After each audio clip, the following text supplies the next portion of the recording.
Welcome to the defence preparation academy. दोस्तों, जैसा कि मैंने आपको प्रीवियस वीडियो में आपको दिया था मैथ प्रैक्टिस सेट 1, यानी कि मैथमेटिक्स का प्रैक्टिस सेट नंबर 1 एयरफोर्स के एग्जाम्स के लिए मैंने आपको प्रोवाइड कर दिया था। लेकिन इस वीडियो में लोग बात करने जा रहे हैं मैथ के प्रैक्टिस सेट नंबर 2 की।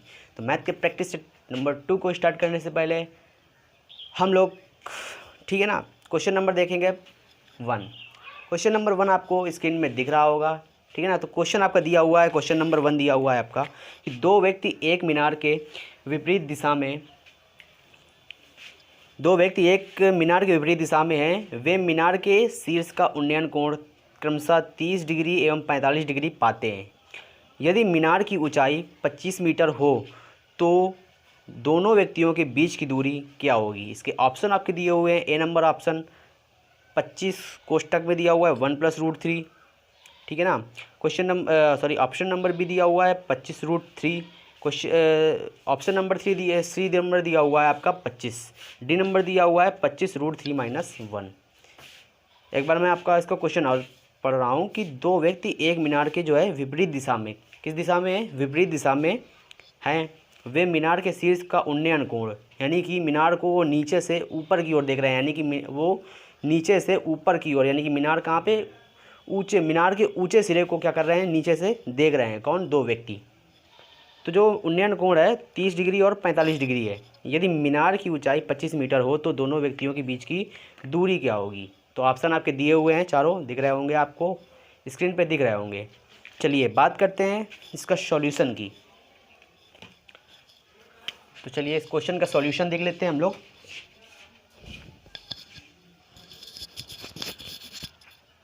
चलिए क्वेश्चन नंबर 1 है आपका, इसका सॉल्यूशन देख लेते हैं।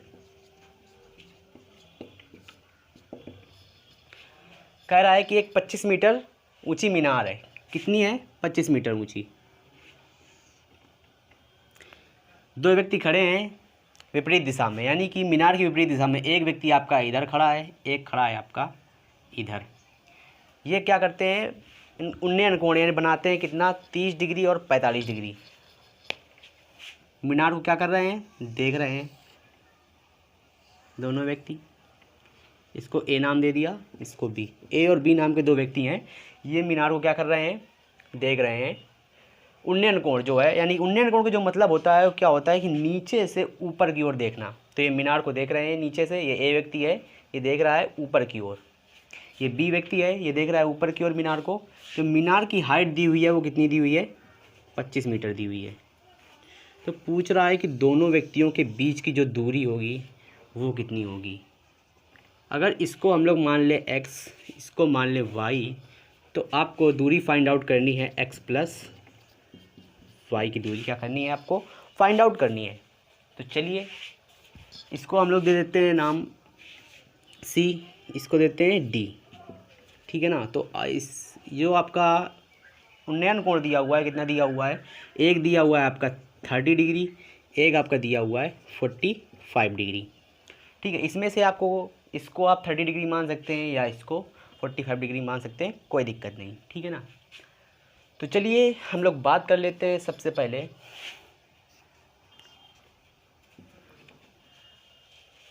त्रिभुज। हम लोग बात कर लेते हैं DBC में। किसमें बात करेंगे, DBC में। DBC में अगर बात करें त्रिभुज DBC में आपका दिया हुआ है, आपको क्या मालूम है, इसमें लंब मालूम। ये क्या है, एक समकोण त्रिभुज है, ये 90 डिग्री का होगा, ठीक है ना। तो जो आपका दिया हुआ है DBC में, ये 90 डिग्री दिया हुआ है, कोण कितना दिया हुआ है, 45। आपको केवल क्या मालूम है, लंब मालूम है, परपेंडिकुलर कितना मालूम है, 25 मीटर। ये कितना मालूम है आपको, आधार x। तो भाई जो tan थीटा होता है, tan थीटा का मतलब क्या होता है, लंब बटे आधार होता है। तो यानी कि tan 45 degree is equal to tan 45 degree is equal to लंब बटे आधार, यानी कि लंब कितना दिया हुआ है आपका DC, यानी कि 25 अपॉन आधार कितना दिया हुआ है x। तो tan 45 डिग्री की वैल्यू कितनी होती है, 1 होती है। tan 45 is equal to 1 is equal to 25 upon x। So x will be 25 metre. कितना होगा? 25 मीटर होगा। किसकी वैल्यू? एक्स की वैल्यू। अब हम लोग बात करते हैं ट्रेंगल ए डी सी में। किसमें बात करेंगे हम लोग? ए डी सी में। ये आपका बी डी सी, इसमें हम लोग इसको लिख लेते हैं बी डी सी। अब इसमें हम लोग बात करेंगे ए डी सी, त्रिभुज ए डी सी में। त्रिभुज ए डी सी में हम लोगों को क्या क्या मालूम है? ये आपका लंब दिया हुआ है परपेंडिकुलर, डी सी कितना दिया हुआ है? 25 मीटर। बेस आधार दिया हुआ है आपका ए डी वाई। ये हम लोगों को क्या करना है? जो कर्ण दिया हुआ है ए सी, ये हम लोगों को मालूम नहीं है, यही हम लोग क्या करना है? ज्ञात करना है। तो tan 30 degree is equal to लंब बटे आधार, यानी कि लंब कितना दिया हुआ है? 25 बटे आधार y। ठीक है ना? तो tan 30 की वैल्यू कितनी होती है? 1/√3 होती है। कितनी होती है? 1/√3 इज इक्वल टू 25/y। तो y इज इक्वल टू कितना हो जाएगा? 25√3। तो भाई आपको क्या हो गया? x की वैल्यू फाइंड आउट हो गई 25 मीटर, y की वैल्यू फाइंड आउट हो गई 25√3 यानी कि 25√3। आपको ज्ञात करना है कि दोनों व्यक्तियों के बीच की दूरी यानी कि x प्लस वाई की वैल्यू आपको फाइंड आउट करनी है भाई। तो जो x प्लस वाई की जो वैल्यू होगी आपकी x प्लस वाई, यानी कि दोनों व्यक्तियों के जो बीच की दूरी होगी, दोनों व्यक्तियों के बीच की जो दूरी होगी वो कितनी होगी? x प्लस वाई, यानी कि 25 प्लस 25√3। तो भाई 25 क्या हो जाएगा? कॉमन हो जाएगा। कितना बचेगा? 1+√3 मीटर। ये आपका एग्जैक्ट आंसर हो जाएगा भाई, ये एक्यूरेट आंसर आपका हो जाएगा 25 1+√3। तो भाई जो ऑप्शन नंबर आपका कौन सा होगा? ऑप्शन नंबर जो आपका 1 नंबर ए नंबर ऑप्शन होगा वो आपका क्या होगा? करेक्ट होगा। ए नंबर ऑप्शन आपका करेक्ट आंसर होगा। चलिए अब बात करते हैं क्वेश्चन नंबर सेकंड की। भाई क्वेश्चन नंबर सेकंड आपका दिया हुआ है कि x प्लस वाई तथा x माइनस वाई का जो समांतर माध्य यानी कि अर्थमेटिक मीन आपको ज्ञात करना है, ज्ञात कीजिए। तो इसके ऑप्शन दिए हुए A number x, B number -x, C number 2x, D number यानी कि नन ऑफ दीज। चलिए इसका देखते हैं सॉल्यूशन देखते हैं इसका। भाई x प्लस वाई तथा x माइनस वाई क्या करना है हम लोगों को? समांतर माध्य यानी कि अर्थमेटिक मीन निकालना है। तो भाई अर्थमेटिक मीन समांतर माध्य बराबर क्या होता है?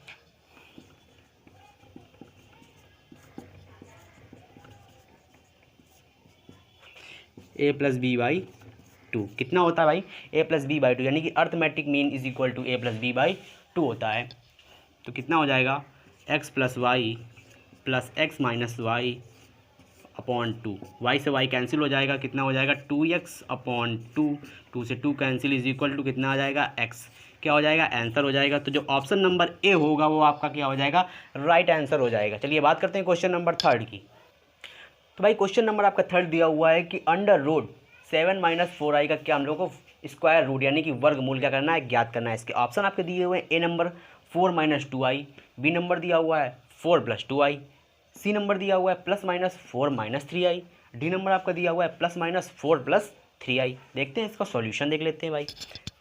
सॉल्यूशन देखते हैं हम लोग। इसका दिया हुआ है 7 - 4i।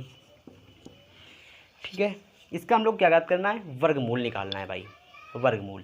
सबसे पहले आपको क्या पता होना चाहिए भाई? एक चीज़ पता होना चाहिए। अगर आप इसका वर्गमूल निकालना चाहते हैं तो आपको क्या मालूम होना चाहिए? आप लोगों ने अगर कॉम्प्लेक्स नंबर पढ़ी होगी तो आपको एक वैल्यू आपको याद होगी कि i²। मैं आपको यहाँ पे लिख दिए दे रहा हूँ कि जो i² की वैल्यू होती है वो कितनी होती है? -1। ये आपको क्या रखना है? याद रखना है। यहाँ पे ये चीज़ यूज होने वाली है, ठीक है ना, कि i² इज इक्वल टू कितना होता है? -1। अगर आपने कॉम्प्लेक्स नंबर पढ़ा होगा तो वहाँ पे आप लोगों को ये पता होगा कि i² की वैल्यू कितनी होती है? -1 होती है। तो चलिए बात करते हैं इसके वर्गमूल की। हम लोग को इसका क्या करना है? स्क्वायर रूट फाइंड आउट करना है। तो इसको हम लोग क्या लिख सकते हैं? अंडर रूट में था, अंडर रूट में लिख दिया। 7 को हम लोग क्या ये लिख सकते हैं? 16 - 9, यानी कि 16 में 9 चला गया, कितना बचेगा? 7 बचेगा, माइनस का 4i।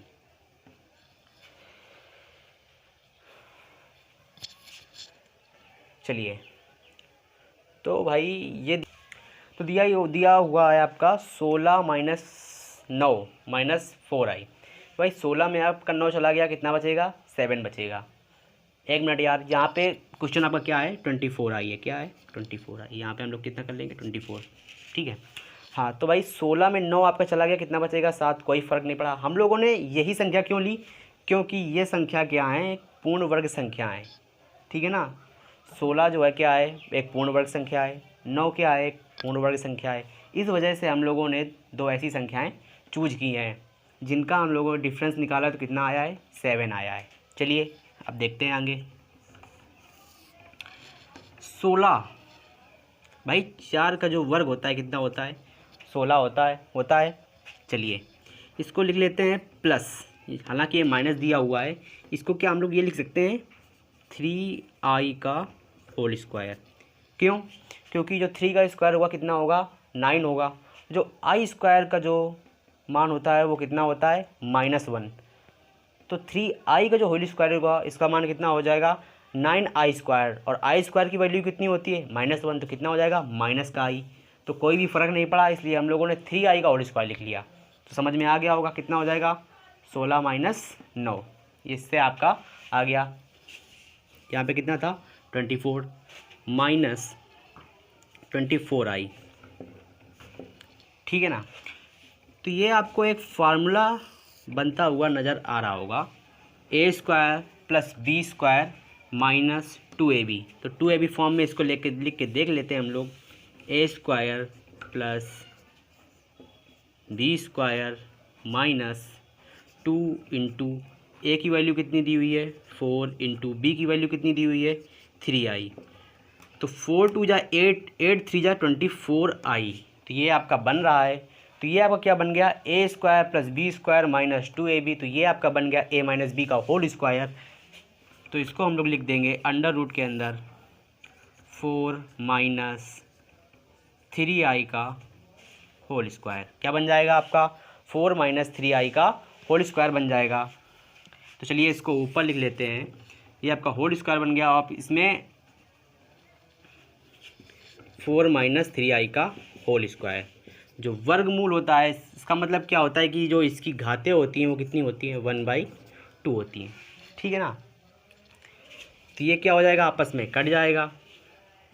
जो इसका वर्गमूल निकल के आएगा वो कितना आ जाएगा? 4 माइनस का 3i। तो भाई जो वर्गमूल हम लोग निकालते हैं, हम लोग क्या लिखते हैं बाहर? प्लस माइनस में। तो ये जो क्या हो जाएगा? इसका आंसर हो जाएगा। ठीक है ना। प्लस माइनस 4 माइनस 3i इसका क्या हो जाएगा? आंसर हो जाएगा। तो ये क्वेश्चन आपको समझ में आ गया होगा। ये क्वेश्चन आपके इंडियन एयरफोर्स एग्जाम्स के लिए बहुत ही इंपॉर्टेंट क्वेश्चन है। तो ऑप्शन नंबर जो 3 होगा, ऑप्शन नंबर 3 होगा, ये आपका करेक्ट आंसर होगा। तो चलिए बात करते हैं क्वेश्चन नंबर 4 की। चलिए बात करते हैं क्वेश्चन नंबर 4 की। क्वेश्चन नंबर 4 आपका दिया हुआ है कि यदि लॉग, ये बेस में दिया हुआ है आपका x 9/10, यानी कि log 9/10 is equal to minus का 1/2 हो तो x का मान क्या होगा? ऑप्शन आपके दिए हुए हैं इसमें 100/81, 81/100, 99/101 एंड डी नंबर ऑप्शन दिया हुआ है 9/81। ठीक है ना। इसका सॉल्यूशन देखते हैं जल्दी। इसका सॉल्यूशन दिया हुआ है आपका, भाई दिया हुआ है log x, बेस में दिया हुआ है आपका 9/10, जो x है वो किसमें है? बेस में है, इज इक्वल टू माइनस का 1/2। तो भाई 9/10 इज इक्वल टू कितना हो जाएगा? x की पावर माइनस का 1/2। तो 9/10 इज इक्वल टू कितना हो जाएगा? इसको क्या लिख सकते हैं? x की पावर माइनस 1/2 को क्या लिख सकते हैं? 1/√x, ये लिखा जा सकता है। चलिए अब हम लोग को फाइंड आउट करना है x की वैल्यू, यानी कि x की वैल्यू हम लोग को क्या करनी है? निकालनी है। तो हम लोग क्या कर देंगे? दोनों पक्षों का क्या कर देंगे? वर्ग कर देंगे। भाई जब वर्ग कर देंगे तो इसका जो वर्गमूल का जो साइन होगा क्या हो जाएगा? हट जाएगा। तो चलिए इसका वर्गमूल कर देंगे। तो 9/10 का whole square is equal to 1/√x का होल स्क्वायर। तो चलिए यहाँ पे देख लेते हैं। तो क्या हो जाएगा? 9 9 का कितना होता है? 81, यानी कि 9 का वर्ग कितना हो जाएगा? 81। 10 का वर्ग कितना हो जाएगा? 100 इज इक्वल टू कितना हो जाएगा? 1/x। तो जो x की वैल्यू होगी कितनी हो जाएगी 100/81। ये क्या हो जाएगा, x की वैल्यू निकल आएगी कितनी 100/81। ये क्या हो जाएगा आपका राइट ऑप्शन। तो ऑप्शन नंबर जो ए होगा वो आपका क्या हो जाएगा राइट आंसर हो जाएगा। कितना आ जाएगा 100/81। चलिए बात करते हैं क्वेश्चन नंबर 5 की। क्वेश्चन नंबर 5 आपका दिया हुआ है cos x sin inverse 1/2 plus cos inverse 1/2 is equal to question mark, यानी कि cos x sin inverse 1/2 plus cos inverse 1/2 की वैल्यू आपको क्या करनी है फाइंड आउट करनी है। ऑप्शन आपके दिए हुए हैं 1, -1, 0, नन ऑफ दीज। तो चलिए इसका देखते हैं सॉल्यूशन।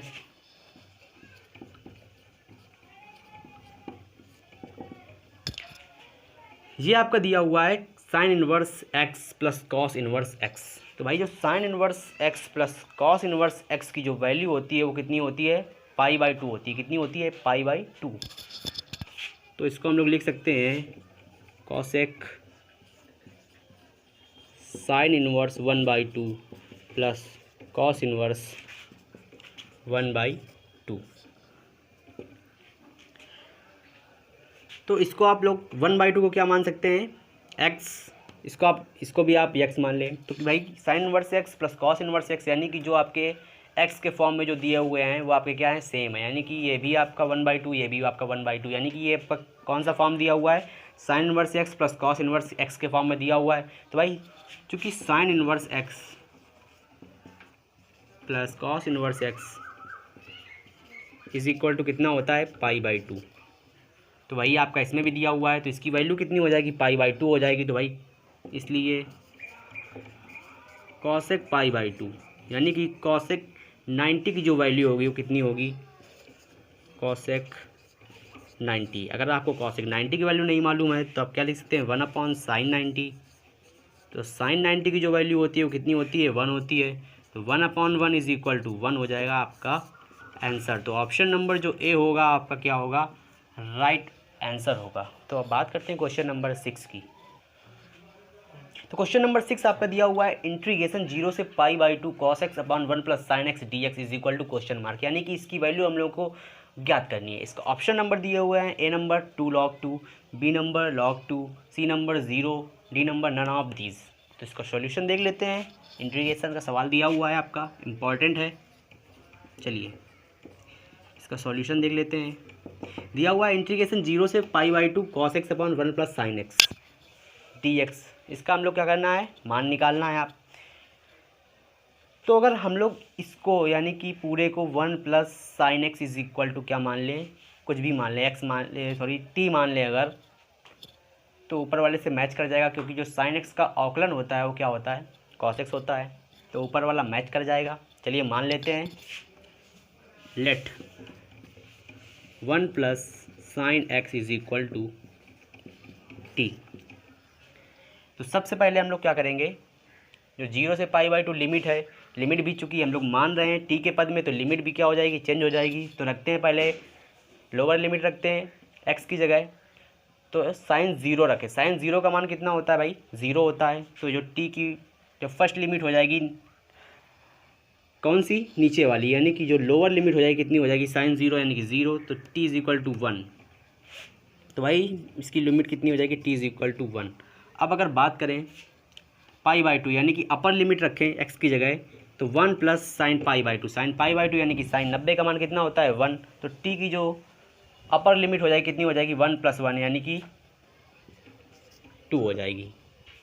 ठीक है ना। तो भाई ये जो लोअर लिमिट निकली कितनी निकली 1 और जो अपर लिमिट निकली कितनी निकली 2। समझ में आ गया। चलिए अब बात करते हैं 1 plus sine X is equal to क्या मान लिया टी। तो इसका हम लोग डिफ्रेंशिएट करेंगे तो 1 का क्या हो जाएगा 0 प्लस साइन एक्स का क्या हो जाएगा cos X D X is equal to D T क्या हो जाएगा डी टी। तो cos X D X is equal to D T. ठीक है ना। तो कॉस एक्स डी एक्स की जगह हम लोग क्या रख देंगे डी टी रख देंगे। चलिए पुट करते हैं यहाँ पे हम लोग इसका देखते हैं सॉल्यूशन। लिमिट कितनी निकली 1 से 2। कॉस एक्स डी एक्स की जगह हम लोग क्या रखेंगे डी टी रख देंगे upon 1 plus sine x. 1 plus sine x की जगह हम लोग क्या रख देंगे टी। तो भाई ये आपका दिया हुआ है dx अपॉन टी यानी कि 1 अपॉन टी डी टी। तो भाई 1 अपॉन टी डी टी क्या हो जाएगा, log टी हो जाएगा, log टी। लिमिट ले लेंगे 1 से 2 प्लस आपका क्या हो जाएगा, सी हो जाएगा। चलिए रखेंगे सबसे पहले upper limit minus lower limit, upper limit minus lower limit. तो चलिए रखते हैं इसका अपर लिमिट कितनी दी हुई है 2, तो log 2 माइनस log 1 प्लस सी। तो भाई जो log 1 की जो वैल्यू होती है, चूँकि log 1 इज इक्वल टू कितना होता है 1, log 1 की जो वैल्यू होती है कितनी होती है 1 होती है। ये आपको याद रखना है कि जो log 1 की जो वैल्यू होती है वो कितनी होती है 1 होती है। तो जो इसका आंसर हो जाएगा वो कितना हो जाएगा log 2 प्लस सी। ये क्या हो जाएगा आपका आंसर हो जाएगा।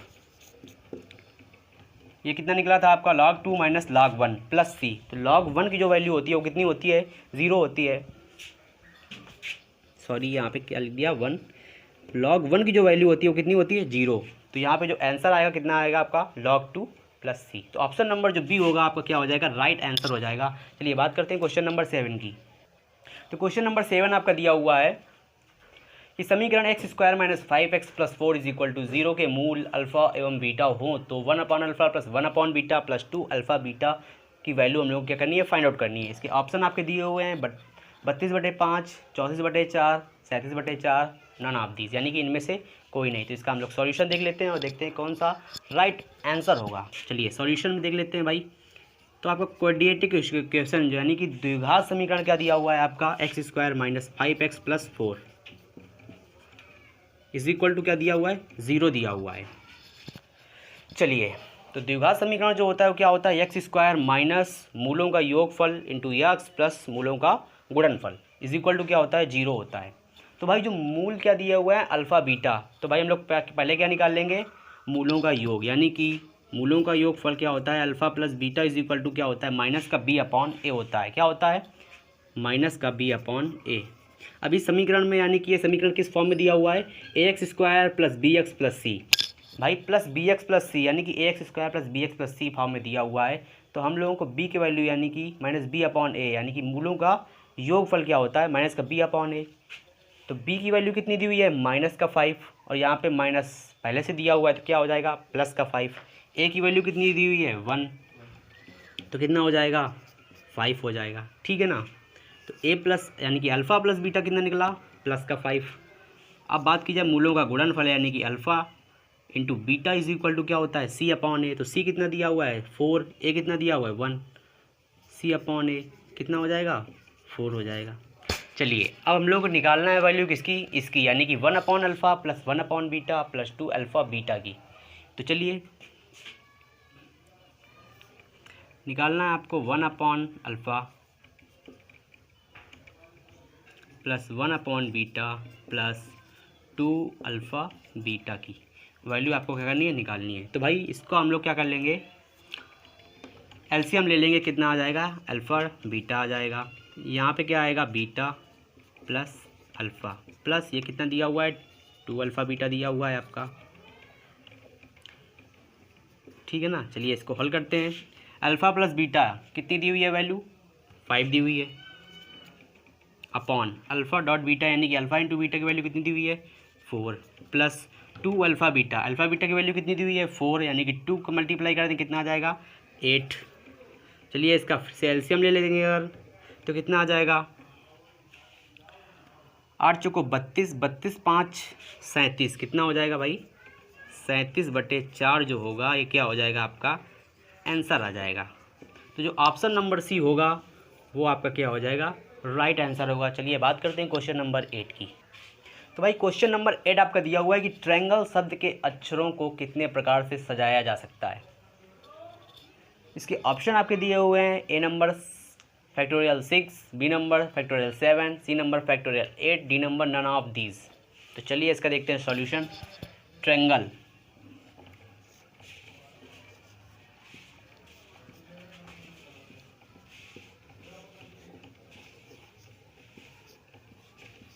क्या लिखा हुआ है आपका ट्रायंगल यानी कि TRIANGLE कितने आपके वर्ड है, 1 2 3 4 5 6 7 8, कितने हैं 8। इसमें आपको किसी भी वर्ड की यानी किसी भी अल्फ़ाबेट की रिपीटेशन तो नहीं दिख रही है, यानी कि कोई भी अल्फ़ाबेट यहाँ पे रिपीट तो नहीं हुआ है।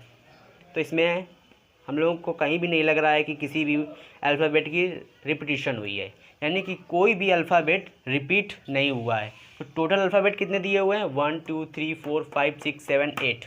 तो भाई जिसका आंसर होगा यानी कि टोटल हम लोगों को इसके प्रकार की कितने प्रकार से सजाया जा सकता है, तो टोटल जो प्रकार होंगे इसके सजाने के 1 2 3 4 5 6 7 8, तो इसके जो टोटल प्रकार होंगे कितने हो जाएंगे, फैक्टोरियल 8 प्रकार से ये सजाया जा सकता है। इसी में अगर बात कर दी जाती कि टी अगर फिक्स कर दिया गया, भाई टी ट्रायंगल शब्द के अक्षरों को कितने प्रकार से सजाया जा सकता है, यदि टी क्या मतलब फिक्स कर दिया जाए, टी अगर फिक्स कर दिया जाए या कह दिया जाए ई फिक्स कर दिया गया या एन फिक्स कर दिया गया, तो इसमें क्या हो जाएगा, एक जो है आपका कम हो जाएगा, तो कितना हो जाएगा, फैक्टोरियल 7 हो जाएगा। कितना हो जाएगा, फैक्टोरियल 7। तो भाई इसमें कोई रिपीटिशन की कोई बात ही नहीं कही गई, ना इसमें कोई रिपीटिशन दिया हुआ है। तो टोटल जो आपके प्रकार होंगे कितने हो जाएंगे, फैक्टोरियल 8 प्रकार हो जाएंगे, यानी कि इसमें ऑप्शन आपका कौन सा होगा, सी नंबर। अगर बात की जाए फैक्टोरियल 8 की, यानी कि फैक्टोरियल 8 की जो वैल्यू होती है वो कितनी होती है, 40 320।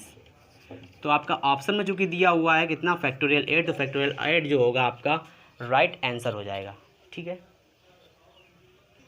तो क्वेश्चन नंबर आपका 9 दिया हुआ है मैट्रिक्स का। भाई किसका दिया हुआ है, मैट्रिक्स का। इंपॉर्टेंट क्वेश्चन आपके इंडियन एयरफोर्स के एग्जाम्स के लिए। चलिए दिया हुआ है, यदि a इज इक्वल टू 1 1 0 1 और b इज इक्वल टू दिया हुआ है 1 -1 0 1 हो, तो ए बी का मान ज्ञात करना है, यानी कि इन दोनों का मल्टीप्लाई जो है हम लोगों को ज्ञात करना है। ऑप्शन आपके चारों दिए हुए हैं, आपको दिख रहे होंगे। चलिए इसका देखते हैं हम लोग सॉल्यूशन देखते हैं। आपको दो क्या दिख रहे होंगे, स्क्वायर मैट्रिक्स, यानी कि वर्ग आव्यूह दिख रहे होंगे 2x2 फॉर्म के। किस फॉर्म के, 2x2 फॉर्म के। इन दोनों का क्या फॉर्म जो है, क्या है, 2x2 का। अगर इनके फॉर्म अगर चेंज हो, ये 2x2 का दिया हो और ये कितना दिया हो, 3x2 का दिया होता, ठीक है ना, तो इसका जो मल्टीप्लाई करना क्या होता, असंभव होता। चलिए चूँकि ये स्क्वायर मैट्रिक्स है तो इसका मल्टीप्लाई क्या है, संभव है। चलिए देखते हैं इसका मल्टीप्लाई। हम लोग क्या ज्ञात करना है, ए बी। तो A B is equal to, पहले लिख लेते हैं हम लोग, ए की मैट्रिक्स क्या दी हुई है, 1 1 0 1 इंटू बी की कितनी दी हुई है, 1 -1 0 1। तो इसमें समझने वाली बात क्या है कि हम लोग क्या करेंगे, सबसे पहले इसको हम लोग क्या मान लेंगे, इसको मान के चलेंगे थाली। जो खाने वाली थाली होती है उसको हम लोग क्या मान लेंगे, ये जो आपकी रो वाइज दी हुई है आपकी, इसको हम लोग क्या मान लेंगे, थाली मान लेंगे। आपका जो बी का ये दिया हुआ है इसको हम लोग क्या मान लेंगे, ग्लास मान लेंगे। ये आपका क्या काम करेगा, कॉलम का, यानी कि स्तंभ का काम करेगा। तो इस स्तंभ को इस रो में, पंक्ति में क्या कर देंगे, हम लोग सेट कर देंगे। तो ये 1 क्या हो जाएगा, इस 1 के साथ मल्टीप्लाई में हो जाएगा, प्लस ये 0 इस 1 के साथ मल्टीप्लाई में हो जाएगा। दोनों ऐड होकर जो आएगा वो हमारा क्या हो जाएगा, यहाँ पे रखा जाएगा, यानी कि पुट किया जाएगा। चलिए हम लोग क्या कराएंगे, मल्टीप्लाई कराते हैं। इसका 1 के साथ इसको कराते हैं तो कितना आ जाएगा, 1 प्लस 0 का 1 के साथ कितना आ जाएगा, 0, प्लस जब ऐड कर देंगे दोनों कितना आ जाएगा, 1 आ जाएगा। ठीक है ना। अब इसी को हम लोग क्या करेंगे, इसको हम लोग इसके साथ लेके चलेंगे। तो 1 के साथ जब 0 का मल्टीप्लाई कराएंगे 0 आ जाएगा, प्लस 0 का फिर 1 के साथ कराएंगे तो 0, तो 0 प्लस 0 की वैल्यू कितनी आ जाएगी, 0 आ जाएगी।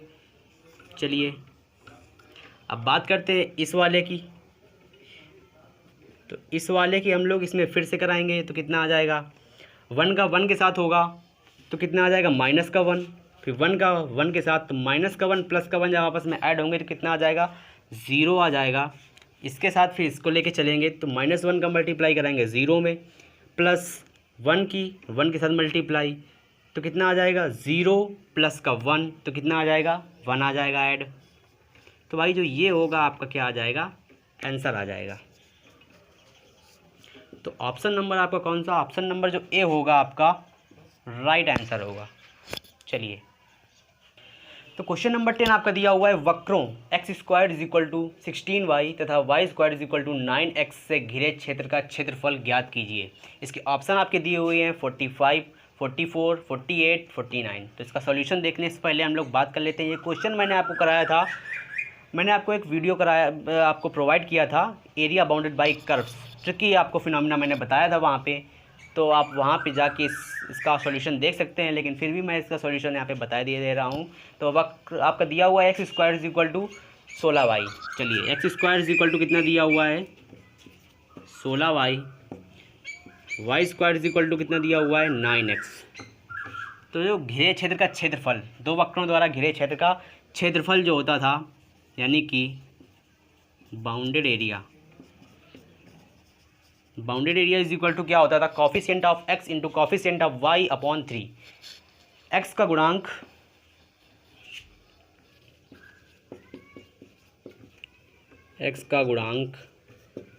गुणे y का गुणांक बटे 3। तो x का गुणांक कितना दिया हुआ है 9, यानी कि 9 गुणे y गुणांक कितना दिया हुआ है 16 बटे 3। तो 16 9 कितना होता है 144 बटे 3। तो इसको हम लोग काट देंगे, 3 चौको 12, कितना बचा 2 3 8 24। तो 48 वर्ग मात्रक जो होगा इसका राइट आंसर होगा। कितना होगा 48 वर्ग मात्रक। ये क्या हो जाएगा, इसका आंसर हो जाएगा। चलिए फिर से देख लेते हैं। जो बाउंडेड एरिया होता है क्या होता है, x का गुणांक गुणे y का गुणांक बटे 3। तो x का गुणांक कितना दिया हुआ है 9, y गुणांक कितना दिया हुआ है 16 अपॉन 3। तो 16 9 का कितना होता है 144 अपॉन 3। तो कितना आ जाएगा 48 वर्ग मात्रक, यानी कि 48 स्क्वायर यूनिट। तो ऑप्शन नंबर सी होगा आपका राइट ऑप्शन। तो ये थे आज के कुछ इंपॉर्टेंट क्वेश्चन। अगर आपको ये वीडियो अच्छा लगा हो तो अपने दोस्तों में ज़्यादा से ज़्यादा शेयर करिए, सब्सक्राइब करिए। जय हिंद, जय हिंद।